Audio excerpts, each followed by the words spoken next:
So everyone, for today's video, may lakad po tayo ngayon. So 1 month ni baby, nagpagawa ako ng cake. Kukunin natin siya. So ayan, paglalabas-labas. Ayan, nakasakay ako ng tricycle kasi walang maghahatid sa akin.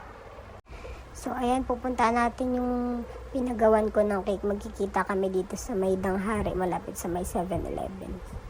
So, ayan, antay-antay lang ako dito sa tricycle. Sobrang init niya, kaya hindi ako lumalabas. Nandito lang ako sa loob. At yan, finally, dumating na yung cake. Sa wakas, dumating na siya. So, uwian na. O, ayan. So, ayan, dumating na yung mga order ko sa Shopee. Sakto. O, diba? Ang pogi-pogi ng baby ko.